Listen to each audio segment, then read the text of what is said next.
हम पढ़ रहे थे liability for miss statement. Liability for miss statement में हमने सेक्शन नंबर 24 क्रिमिनल लाइबिलिटी को अच्छे से समझ लिया था।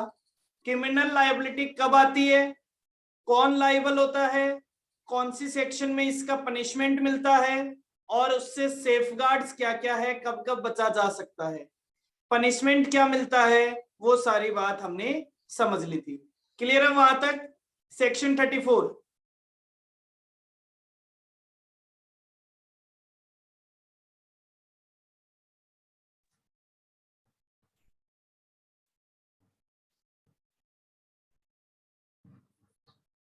Yes sir. फिर कहता है साहब, just a minute,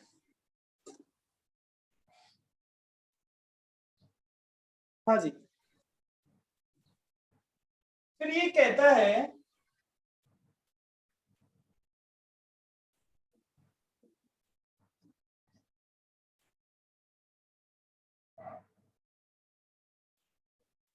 liability for miss statement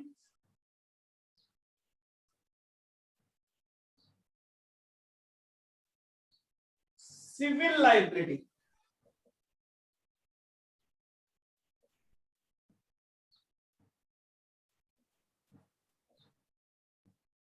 section 35। अब ये वाली लाइबिलिटी एक्चुअल में आती कब है?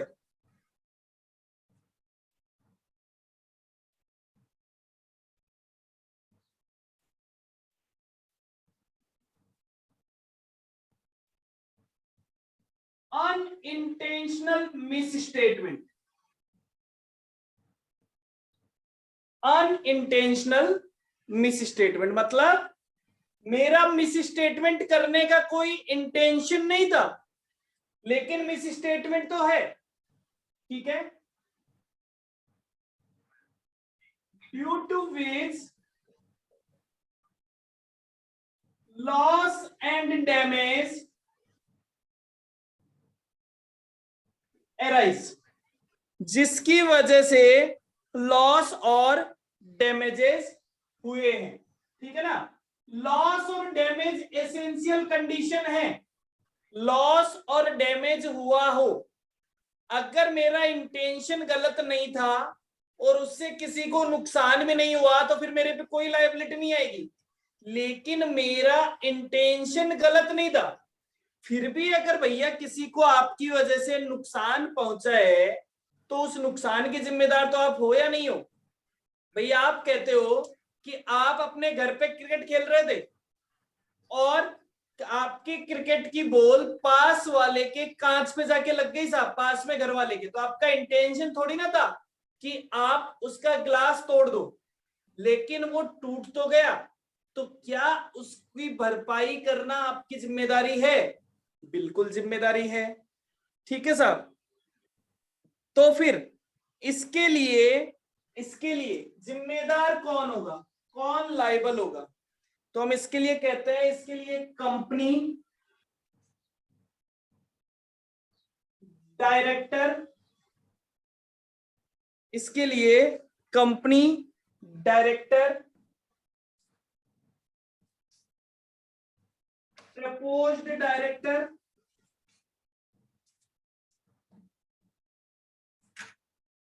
Company director, proposed director,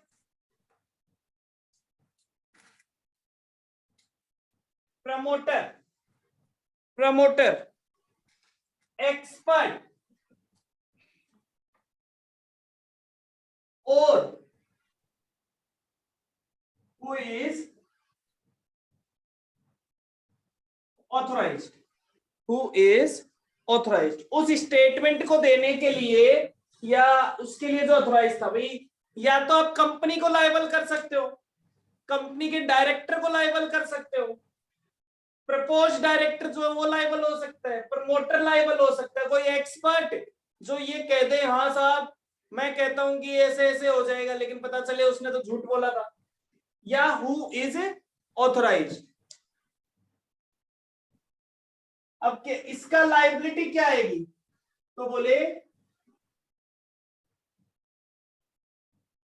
compensation to the investor, aggrieved party, aggrieved party, agreed मतलब जिसको नुकसान हुआ है। तो ये कहता है कि साहब आपकी स्टेटमेंट की वजह से, जो आपने गलत स्टेटमेंट दे दिया चाहे बिना गलती के ही दिया, उसकी वजह से अगर किसी को नुकसान हुआ है तो उसको आप क्या दोगे, कंपेंसेशन दोगे, कंपेंसेशन आपको देना पड़ेगा। कंपेंसेशन का मतलब क्या होता है, कंपेंसेशन का मतलब होता है जो नुकसान उसको हुआ है उस नुकसान की आपको भरपाई करनी पड़ेगी।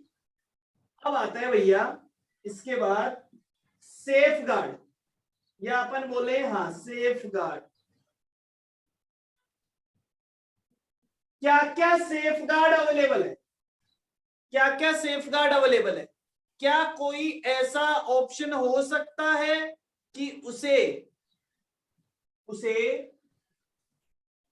कंपेंसेशन ना देना पड़े? तो बोले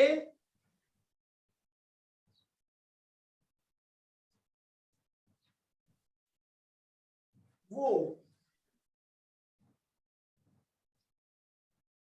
withdraw consent to be director before issue of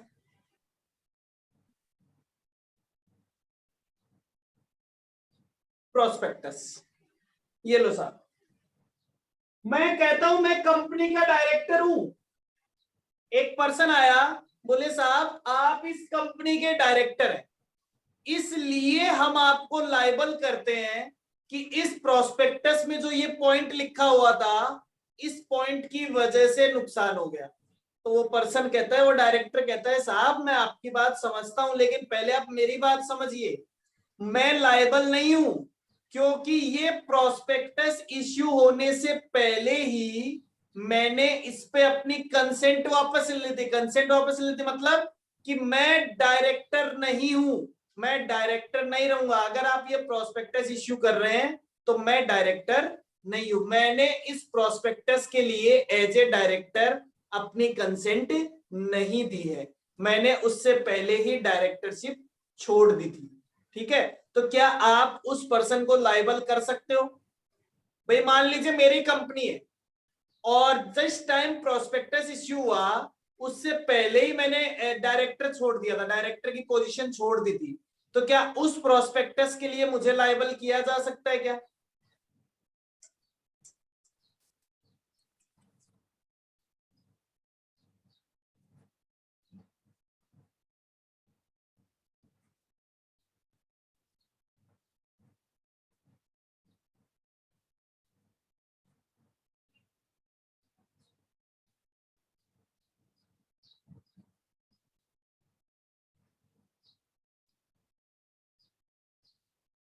हाँ जी,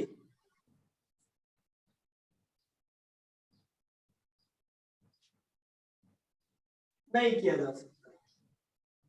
फिर issued prospectus without knowledge, that is without public notice.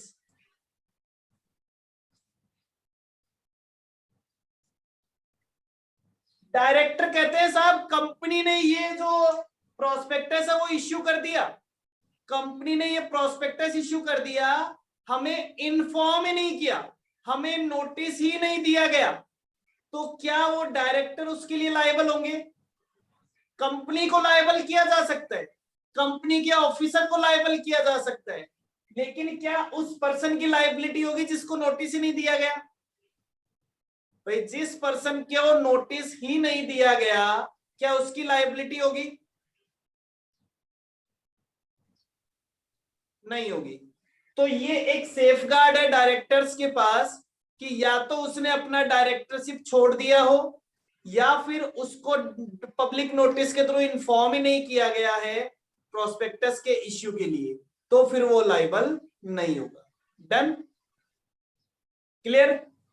तो देखिए सिविल लाइबिलिटी कब आती है, सबसे पहला काम ये होगा कि भाई अनइंटेंशनल होना चाहिए। अगर इंटेंशनल है तो क्रिमिनल लाइबिलिटी, मतलब फिर तो आप फ्रॉड करना चाहते थे। अनइंटेंशनल है मतलब सिविल लाइबिलिटी। वो भी कब आएगी, जब या तो कोई लॉस हुआ हो या कोई डैमेजेस हुए। ठीक है साहब। किसको लायबल किया जा सकता है, कंपनी को, डायरेक्टर को, प्रपोज डायरेक्टर को, प्रमोटर को, एक्सपर्ट को, या हु इज अथोराइज्ड, जिसको जो अथोराइज था। थर्ड, उनको क्या देना पड़ेगा, उनको देना पड़ेगा कंपनसेशन टू इन्वेस्टर। जिसको नुकसान हुआ है भैया उसके नुकसान की भरपाई करो। डायरेक्टर को सेफगार्ड मिल जाता है, किस कंडीशन में सेफगार्ड मिल जाता है, या तो उसने अपनी डायरेक्टरशिप की कंसेंट वापस ले लियो कि साहब मैं कंपनी का डायरेक्टर नहीं रहना चाहता हूं इश्यू होने से पहले, या फिर प्रोस्पेक्टस इश्यू का उसे कोई नॉलेज ही नहीं था, उसे नोटिस ही नहीं दिया गया, उसे बताया ही नहीं गया, तो उस कंडीशन में भी वो सेफगार्ड हो जाएगा, बच जाएगा। Done, clear. तो सेक्शन नंबर 34, सेक्शन नंबर 35 दोनों क्लियर है सभी को, नोट कर लिया ये वाला।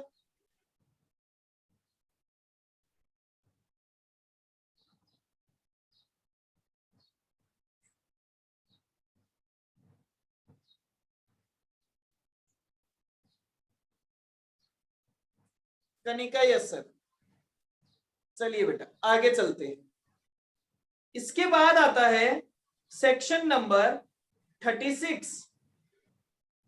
सेक्शन नंबर 36 आपको क्या कहता है,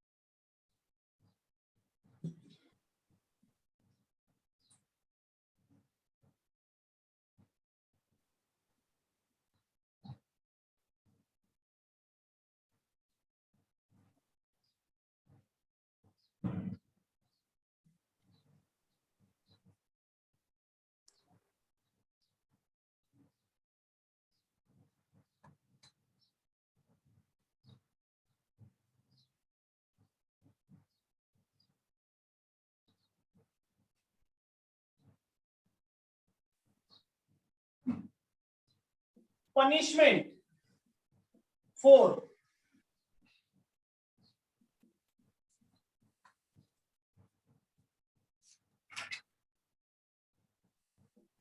fraudulently, punishment for fraudulently inducing। Inducing का मतलब होता है फोर्स करना, इंड्यूसिंग का मतलब होता है फोर्स करना। Inducing person to invest money. ये लो साहब सेक्शन 36। मान लीजिए आप मेरी बात मानते हैं, आप मेरी बात मानते हैं, मेरा आप पे इंफ्लुएंस है, आप मेरी बात मानते हैं, मेरा आप पे इंफ्लुएंस है। अब मैं अपने किसी इंटरेस्ट के लिए, मैं अपने किसी इंटरेस्ट के लिए आपको क्या करता हूं, ऐसा स्टेटमेंट देता हूं कि जिससे जिससे आप किसी कंपनी के शेयर परचेज कर लें, आप किसी कंपनी के शेयर परचेज कर ले। जैसे मान लीजिए मेरे पास रिलायंस कंपनी के शेयर है, या मैं एक रिलायंस का बहुत बड़ा शेयर होल्डर हूं। अब रिलायंस कंपनी अपने शेयर इश्यू करने जा रही है, तो मैं कुछ ऐसे स्टेटमेंट देता हूं जिससे कि आप वो शेयर परचेज करने के लिए तैयार हो जाएं, और वो स्टेटमेंट गलत है, वो स्टेटमेंट गलत है, तो क्या मुझे पनिशमेंट मिलना चाहिए।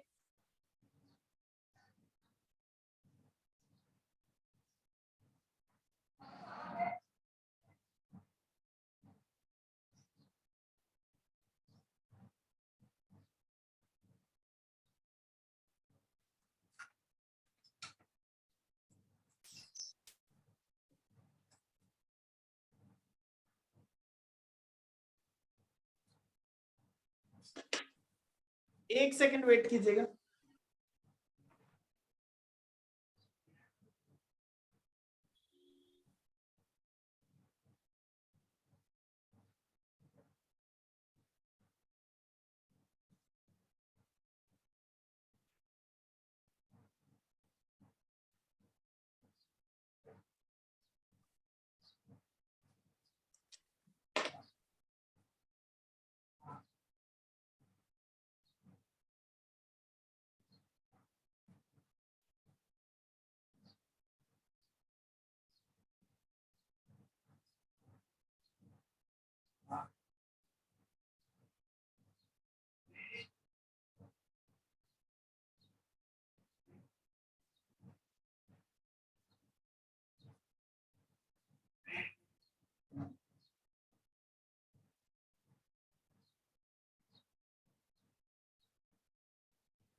हाँ जी बेटा, सेक्शन नंबर 36, सेक्शन नंबर 36 क्या कहता है कि punishment for fraudulently inducing. Fraudulently inducing मतलब मैंने गलत तरीके से आपको तैयार किया है, फ्रॉड करके आपको तैयार किया है कि आप किसी कंपनी में शेयर क्या कीजिए, अक्वायर कीजिए, या फिर उनको परचेज कीजिए, या सेल कीजिए, या सब्सक्राइब कीजिए, अंडरराइट कीजिए। मतलब शेयर से रिलेटेड, पैसा इन्वेस्ट करने से रिलेटेड, इन्वेस्टमेंट से रिलेटेड मैंने आपसे कोई ऐसा काम कराया है। ठीक है साहब, तो देखिए इसका मतलब क्या है। ये कहता है this includes this includes statement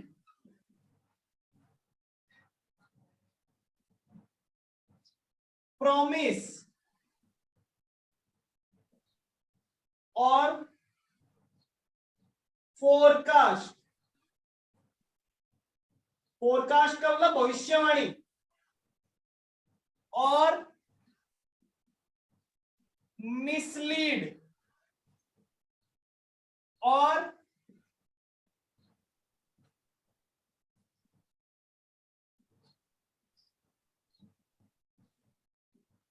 deliberately conceal any material fact, any material fact to induce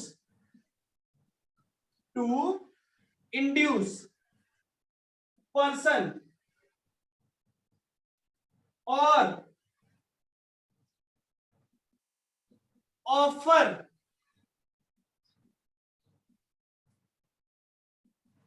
to enter into। ये लीजिए सर, मतलब समझे। देखिए इसका मतलब क्या है। ये कहता है कि दिस इंक्लूड्स स्टेटमेंट, मैंने कोई ऐसा स्टेटमेंट दिया हो, या मैंने कोई ऐसा प्रॉमिस किया हो, या मैंने कोई ऐसी फोरकास्ट भविष्यवाणी की हो, या मैंने आपको मिसलीड किया है, मतलब मैंने आपको भटकाया है, या मैंने डेलिबरेटली जानबूझकर, कंसील, कंसील करना मतलब छुपाना, कोई ऐसी बात जो मुझे पता थी, any material fact to induce. Induce का मतलब आपको नुकसान पहुंचाने के लिए, आपको इन्फ्लुएंस करने के लिए, पर्सन और ऑफर टू इंटर इनटू, और ऑफर टू इंटर इनटू किस चीज के लिए, अक्वायर करने के लिए या बेचने के लिए। अब मान लो किसी शेयर की रेट बढ़ने वाली है, लेकिन आपने तो अपने पास रख रखा है। अब मैं आपको कहता हूं कि इसको जल्दी से बेच दीजिए वरना नुकसान हो जाएगा, जबकि आपको फायदा होने वाला है। मैंने आपको तैयार कर दिया बेचने के लिए, तो ये भी नुकसान है। इंड्यूस किया है मैंने आपको। सब्सक्राइब करने के लिए, सब्सक्राइब और अंडरराइटिंग। मैंने कहा आप इस कंपनी के शेयर बिकने वाले हैं, आप इसे अंडरराइटिंग कर लो। ऑब्टेन क्रेडिट फैसिलिटी, उधार लेने के लिए।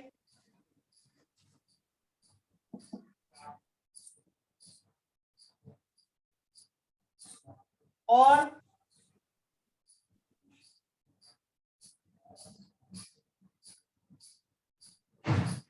प्राइस फ्लक्चुएशन के लिए, प्राइस फ्लक्चुएशन के लिए। तो ये कहता है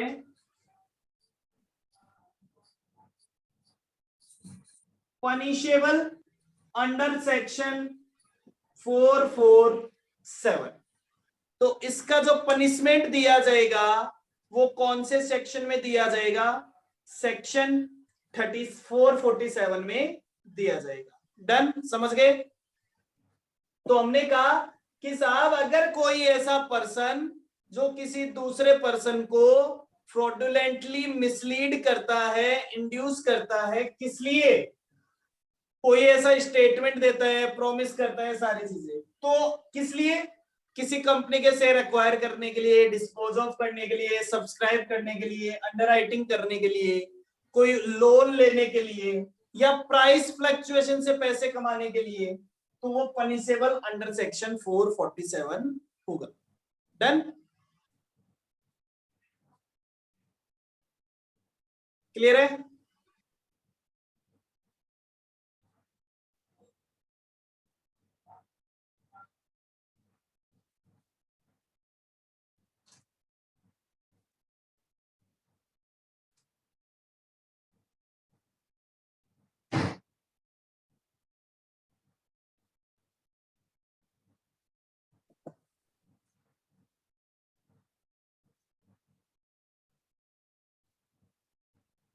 हाँ जी, हटा दो इसको।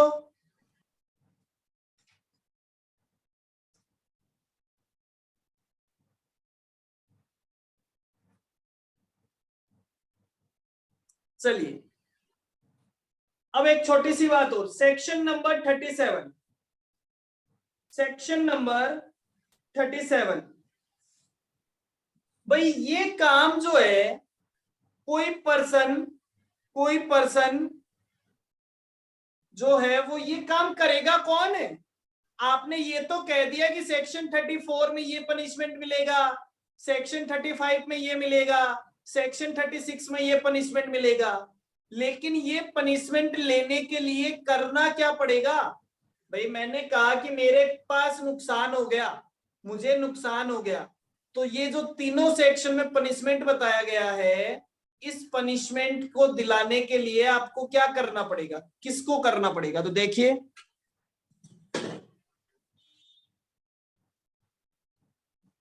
वो बताता है हमें सेक्शन 37।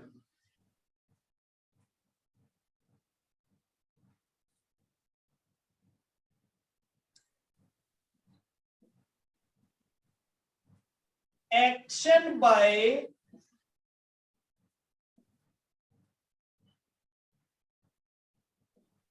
अफेक्टेड पर्सन,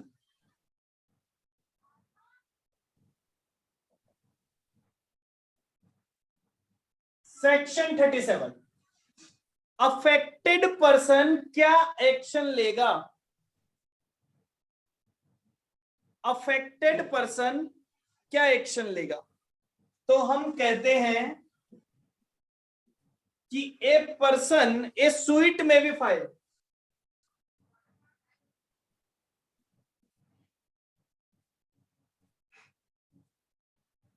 ए सुइट में बी फाइल्ड। तो क्या किया जाएगा? सबसे पहले तो वो केस कर देगा साहब, वो केस कर देगा, वो जाएगा कोर्ट में और केस कर देगा। अब आगे का काम कोर्ट अपने आप कर लेगा। और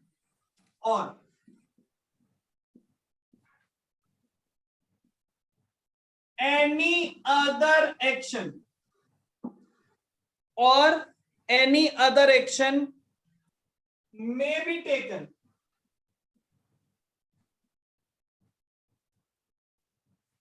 may be taken under section 34, 35 और 36 if prescribed। जैसे वो कोर्ट में गया और कोर्ट में जाने के बाद कोर्ट कहता है कि आप केस मत कीजिए, यहाँ पे आप जाके ये काम कर लीजिए, आप इस अथॉरिटी को जाके आप उसके पास अपील कर दीजिए, या इस अथॉरिटी के जाके लेटर दे दीजिए, या इस अथॉरिटी को जाके इन्फॉर्म कर दीजिए। तो अगर उसे सेक्शन 34, 35, 36 में और कोई एक्शन प्रेस्क्राइब किया गया है तो वो एक्शन पूरा कर लीजिए, या फिर कोर्ट में जाके स्वीट फाइल कर दीजिए बाय। अब ये कौन कर सकता है? By any person. ये काम या तो कोई पर्सन कर सकता है या फिर और ग्रुप ऑफ पर्सन कर सकता है, ग्रुप ऑफ पर्सन कर सकता है,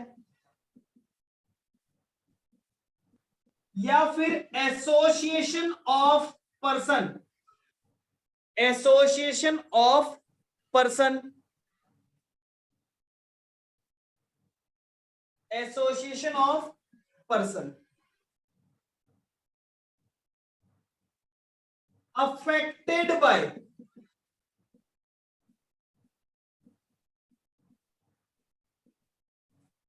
misleading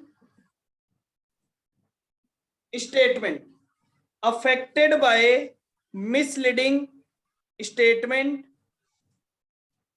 or misleading statement included in prospectus or omission of any fact in the prospectus। तो ये बात कहता है साहब सेक्शन नंबर 37। सेक्शन नंबर 37 ने आपको क्या कहा? सेक्शन नंबर 37 कहता है कि एक कोर्ट में केस फाइल किया जा सकता है या फिर और कोई एक्शन लिया जा सकता है अगर सेक्शन 34, 35, 6 में प्रेस्क्राइब किया गया है। तो कौन कर सकता है? कोई एक पर्सन कर सकता है, कोई एक पर्सन कर सकता है, एक आदमी कर सकता है, या एसोसिएशन ऑफ पर्सन। एसोसिएशन मतलब जैसे ये अपनी कुछ संस्थाएं बनी हुई होती है, जैसे कोई कॉमर्स की संस्था है या कोई और कमेटी बनी हुई है, मतलब ऐसे बहुत सारे लोगों के ग्रुप नहीं बने हुए होते क्या? जैसे आज अपन बोलते हैं कि लायंस क्लब है, या ऐसे बहुत सारे क्लब होते हैं जो इंडस्ट्रीज में भी होते हैं, कंपनीज में भी होते हैं। तो वो लोगों का पर्सन जा सकता है, या फिर group of person. Group of person क्या होता है? क्यों ग्रुप ऑफ पर्सन को भी दिया जा सकता है? क्यों ग्रुप ऑफ पर्सन को भी दिया जा सकता है? इसका मतलब समझिए ध्यान से बेटा। मान लीजिए एक कंपनी ने अपने प्रोस्पेक्टस में कुछ गलती की, अब 1 लाख लोगों ने उसके शेयर क्या किए हैं? सब्सक्राइब किए। तो वो जो नुकसान हुआ होगा वो तो सभी को हो रहा होगा लगभग। अब हर आदमी कंपनी पे केस करने जाएगा, हर आदमी अलग अलग कंपनी पे केस करने जाएगा, ठीक है सर? तो कितने सारे केस हो जाएंगे, इसमें उन लोगों का भी नुकसान होगा, इसमें कोर्ट का भी टाइम खराब होगा और कंपनी का भी टाइम खराब होगा, क्योंकि सारे केस का एक ही सेटलमेंट होने वाला है। तो फिर कोर्ट एक ग्रुप ऑफ पर्सन बना देता है। ग्रुप ऑफ पर्सन मतलब कि सभी लोग जो आएंगे वो एप्लीकेशन एक साथ लगा दो, सभी लोग मिलके एक साथ एप्लीकेशन लगा दो, या एक क्लास एप्लीकेशन, उसे एक वर्ड बोला जाता है क्लास एप्लीकेशन, कि एक ही जैसी एप्लीकेशन है। अगर ऐसा ही कोई दूसरा पर्सन केस लेके आए तो उसके केस को भी इसी के साथ ऐड कर दिया जाए, मतलब उन सारे लोगों को एक साथ ऐड करते जाओ। क्लियर है, समझ गए मेरी बात? तो वो कहलाता है ग्रुप ऑफ पर्सन की एप्लीकेशन, या इसे क्लास एप्लीकेशन भी कह देते हैं। ठीक है, क्लास एप्लीकेशन। बाकी ये बात है, ये है सेक्शन नंबर 37। समझ गए?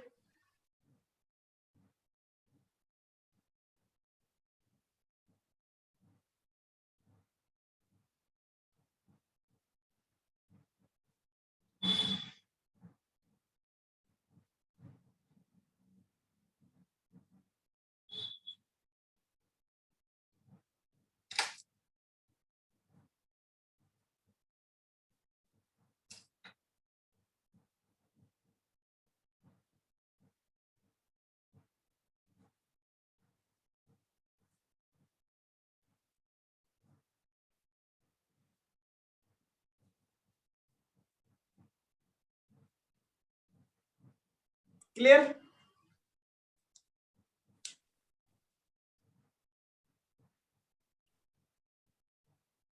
चलिए, तो ये वाला आपका काम था।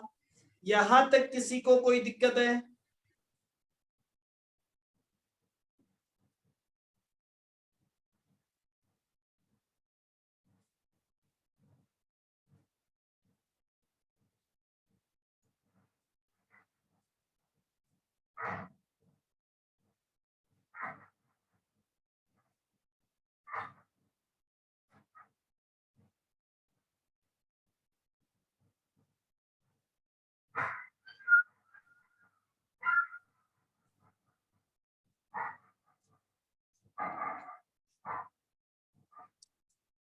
बेटा किसी का माइक कौन है?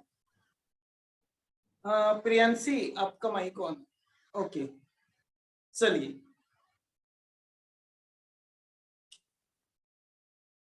बेटा चारों सेक्शन में किसी को कोई दिक्कत है?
अच्छा एक चीज बताओ, हमने कंपनी के, यहां तक अगर आपको क्लियर है, तो अभी तक जो हमने सेक्शन बात की, सेक्शन 34, 35, 36, इन तीनों सेक्शन में लाइबिलिटी है कंपनी की, लाइबिलिटी है कंपनी की, कि कंपनी ने कुछ गलत किया है, तो कंपनी ने कुछ गलत किया है, तो लेकिन मान लो शेयर खरीदने वाले ने कुछ गलत किया हो, तो अगर शेयर खरीदने वाले ने कुछ गलत किया हो, तो जैसे एक पर्सन किसी फिक्टिशियस नाम से, एक पर्सन किसी फिक्टिशियस नाम से, मतलब कोई है ही नहीं, जैसे मेरा नाम है विकसित, मैं राम नाम से कंपनी में एप्लीकेशन लगाऊं और कंपनी के शेयर खरीद लूं, या फिर कंपनी ने कह रखा है एक पर्सन एक ही एप्लीकेशन लगाएगा, मैं अलग अलग 10 नाम से एप्लीकेशन लगा के शेयर खरीद लूं, तो ऐसा हो सकता है ना। तो बोले अगर किसी पर्सन ने कंपनी के साथ शेयर खरीदने के लिए कोई फ्रॉड किया है तो उस पर्सन पे कंपनी भी केस फाइल कर सकती है। क्लियर? उस पर्सन पे कंपनी भी केस फाइल कर सकती है और उसे भी किसके अकॉर्डिंग वो मिलेगी, सजा मिलेगी, सेक्शन 447 के अकॉर्डिंग सजा मिलेगी। क्लियर?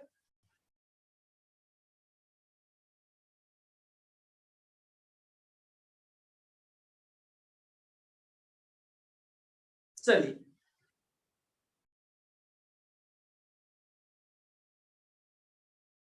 तो लिख देते हैं फटाफट, लिख देते हैं फटाफट section 38।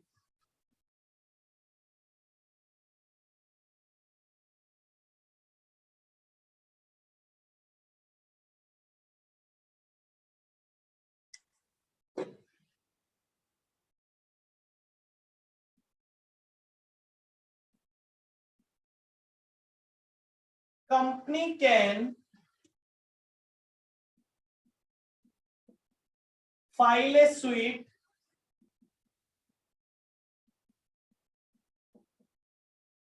against the person who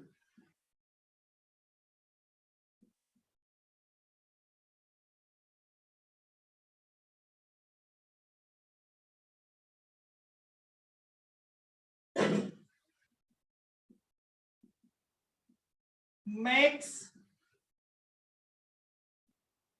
an application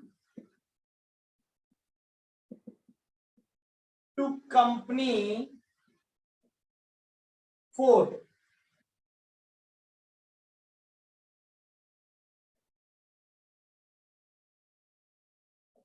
subscribe the securities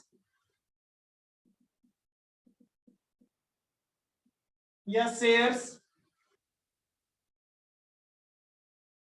of company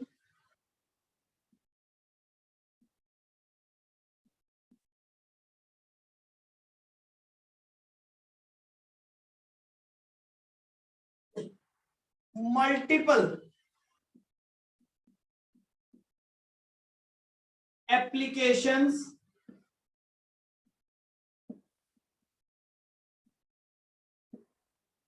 with the name of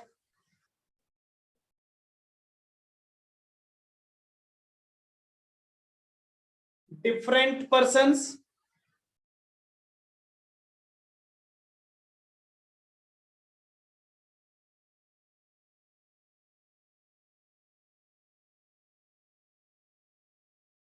or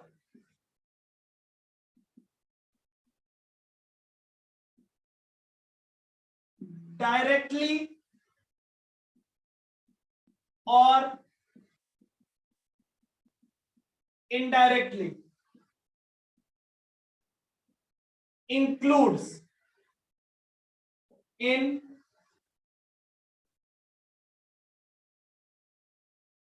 allotment,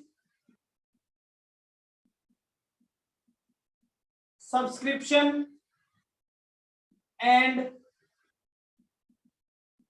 transfer of shares of company to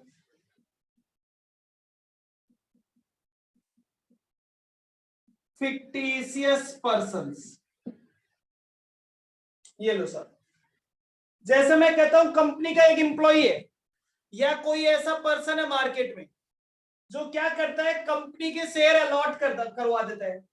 किसको अलॉट करवा देता है? ऐसे लोगों को अलॉट करवाने में इंक्लूड है जो कि फिक्टिशियस पर्सन है, मतलब कोई है ही नहीं, कोई है ही नहीं, उनके नाम से शेयर अलॉट करवा देता है या उनको मैंने अपने नाम से शेयर खरीदता है और ऐसे लोगों को शेयर ट्रांसफर कर देता है जो लोग एक्चुअल में है ही नहीं।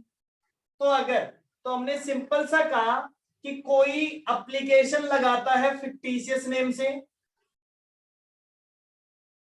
ऑफ कंपनी यहां पे सॉरी, यहां पे लिखना by fictitious name, by fictitious name. तो सिंपल सी बात, पहले तो कोई पर्सन एप्लीकेशन लगाता है कंपनी में फिक्टिशियस नेम से। जैसे मैं किसी कंपनी के शेयर परचेज कर रहा हूं, विकसित मेरा नाम है, लेकिन मैं अपने नाम से खरीद नहीं रहा, मैं राम के नाम से खरीद रहा हूं, जबकि कोई राम एक्चुअल में है ही नहीं, मैं किसी को जानता ही नहीं हूं। दूसरा, मल्टीपल एप्लीकेशन। अब कंपनी ने कहा है कि साहब एक पर्सन एक ही एप्लीकेशन लगाएगा। अब मैं क्या करता हूं, बहुत सारे, मेरे घर में 10 लोग हैं, उन सारे 10 लोगों के नाम से एप्लीकेशन लगा देता हूं। मना किया था ना कंपनी ने, लेकिन अगर ये साबित हो जाता है कि वो सारी एप्लीकेशन मैंने लगाई है। तीसरा, डायरेक्टली और इनडायरेक्टली इंक्लूड। मैं किसी फिक्टिशियस नाम से लोगों को शेयर अलॉटमेंट कराने में, सब्सक्रिप्शन कराने में या शेयर ट्रांसफर करने में इन्वॉल्व होता हूं। ऐसे लोगों को इन्वॉल्व होता हूं जो कि फिक्टिशियस है, जो एक्चुअल में है ही नहीं। तो फिर liable to be punishment under section 447। तो 447 में वो क्या होंगे, लाइबल होंगे। क्लियर?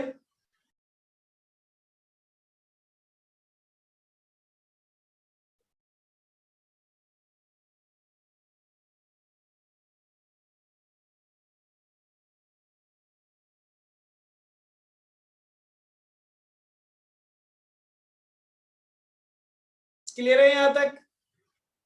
सेक्शन नंबर 38, ये सेक्शन 38 थी, लिख सकते हैं आप सर।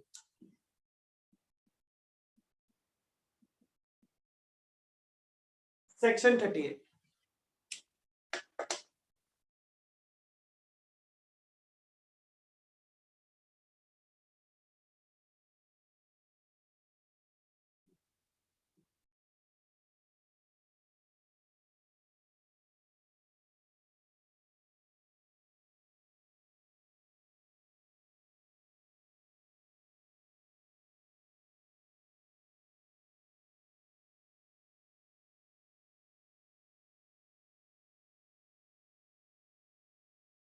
हाँ जी, चलिए अब बात आता है सेक्शन नंबर 39।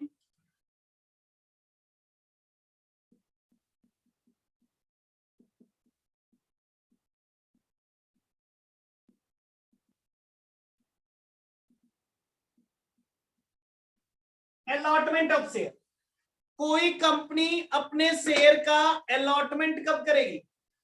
कोई कंपनी अपने शेयर का अलॉटमेंट कब करेगी? तो बोले shares allotment done by company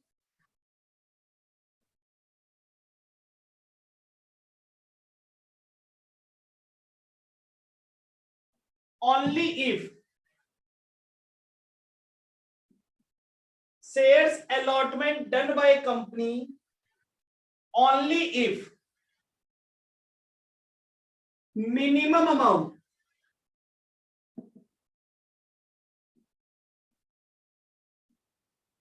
prescribed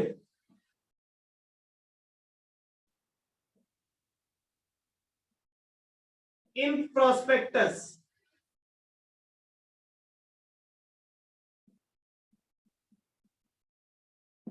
received by company. जैसे हम कहते हैं ना, अपन ने शेयर इश्यू वाला चैप्टर किया था, तो हम कहते थे कि भाई कोई company share subscribe, share allot कब करती है? जब उसके पास एप्लीकेशन मनी आ जाए। मिनिमम अमाउंट अलॉटमेंट के लिए जो मिनिमम अमाउंट देना होता है, वो मिनिमम अमाउंट कम से कम मिल जाए। देखो कई बार अलॉटमेंट मनी नहीं मिलती थी तो भी शेयर्स अलॉट हो जाते थे, लेकिन एप्लीकेशन मनी के बिना कभी शेयर अलॉट हुए थे क्या? एप्लीकेशन मनी के बिना कभी शेयर अलॉट हुए थे? नहीं हुए। तो मिनिमम अमाउंट जो आपको देना था, वो जब तक कंपनी को नहीं मिलता है तब तक कंपनी शेयर अलॉट नहीं करेगी। तो जो मिनिमम एप्लीकेशन मनी होती है ना वो आपको मिल जाएगी।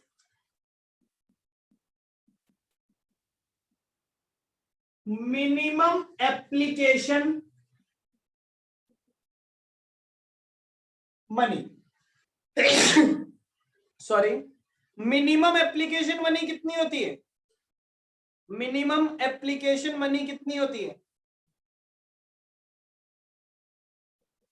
5% of, not less than 5% of nominal value. Nominal value के 5% से कम नहीं होनी चाहिए, मतलब कम से कम 5% क्या होना चाहिए? एप्लीकेशन मनी होनी ही चाहिए। ठीक है,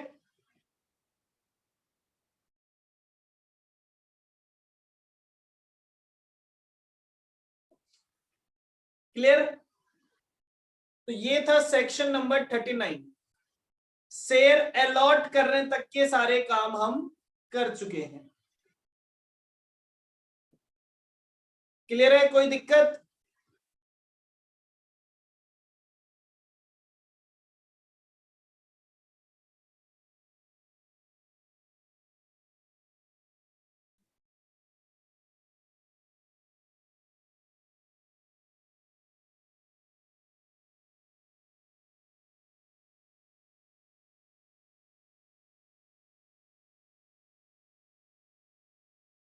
चलिए, तो आज हम यही करते हैं। कल हम आगे चलेंगे, कल हम आगे चलेंगे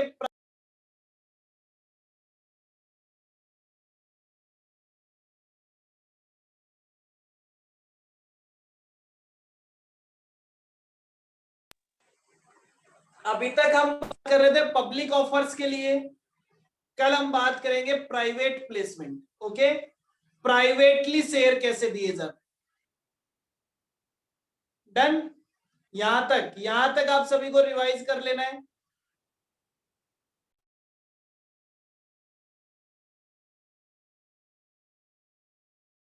आज के लिए इतना ही। Bye bye, take care, so much.